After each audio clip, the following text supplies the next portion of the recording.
Sal in Knoxville, Tennessee. I'm glad you waited. It's your turn. How you doing? Hi, Rush. Good, thank you. I just wanted to I had an opinion about Ted Cruz and Ben Carson. First, Ted Cruz. I think that if he wants to get over this Ben Carson issue, he needs to man up and do exactly what Donald Trump would do. Donald Trump would give this staffer a raise because this staffer did exactly what he was supposed to do. He didn't do anything wrong, and he did it very well. I think that Ben Carson, when if he is as mature and decent as we all think he is, then when it's time for him to drop out, he should endorse Ted Cruz. Well, now I think, well, I should, because I don't know. I don't. The odds are that Dr. Carson was going to drop out. But I think he had a lot invested in Iowa, and he had a lot invested in New Hampshire beyond that. But then there's others who say, no, he's going to stay in this for as long as he can because there's an opportunity he's got. Former presidential candidate on your resume for speech making and TV appearances and so forth. Plus, I gather he's enjoying himself. He is enjoying the opportunity to get to meet people, travel the country, and have them meet him. This whole episode, however, is just, I don't know how to describe it other than it just comes across as childish. This is politics. Your point that if a Trump staffer had done this, it would have been such a heads-up move. It would have been right what is called for at the moment. Take out an opponent. By God, go for it. Give the guy a raise and mention his name. Well, it's too late for Cruz to do that because he's apologized. Cruz tried to move this thing along by apologizing because that's what Dr. Carson said he wanted. And furthermore, Senator Cruz did not blame it on the staffer. He took the full force of the attack himself. And a lot of people would have blamed the staffer. A lot of people was, I didn't know this was going on, and I have fired the reprobate who did this. And I just want you to know that's not who I am, and that's not the values of my campaign, and I want to make sure it doesn't happen again. And to make sure it doesn't happen again, I have fired the putz that did it. Cruz did not do that.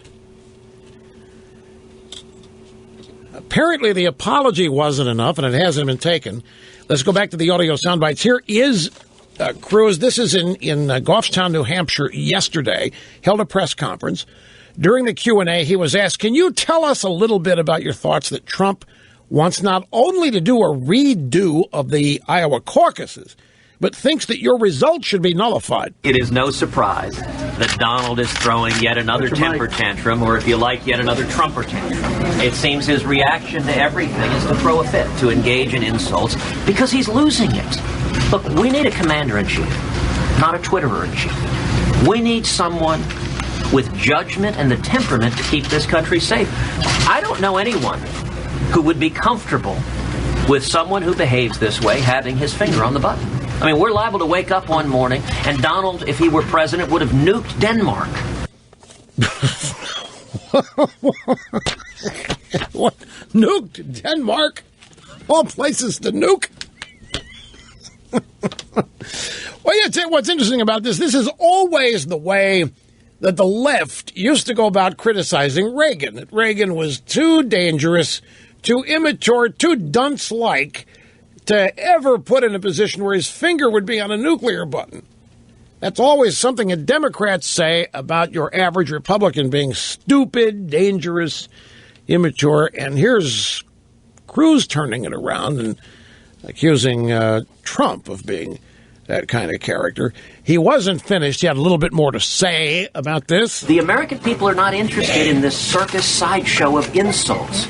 You know, my girls are 5 and 7. And I got to tell you, Caroline and Catherine are better behaved than a presidential candidate who responds by insulting everyone every day.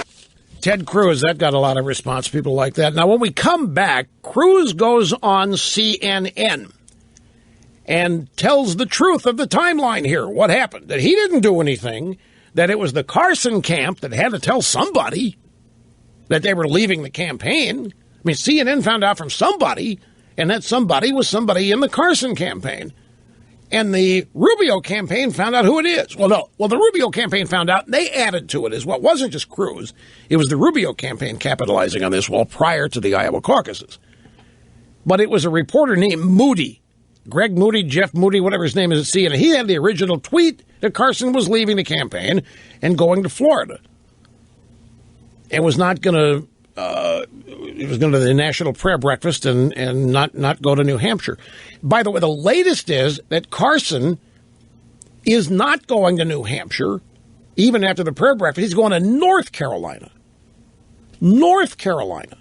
Now, we have nothing against North Carolina here, but the action's in South Carolina in terms of upcoming primaries. But Carson's going to go to North Carolina. He's not going to go to New Hampshire, at least not immediately. Anyway, all of this ball was put in motion by Carson's campaign with a tweet on CNN. So Cruz goes on and gives them the timeline, and they just couldn't handle the fact that he was telling everybody CNN's the reason all this happened. They spent the rest of the night last night calling him a liar.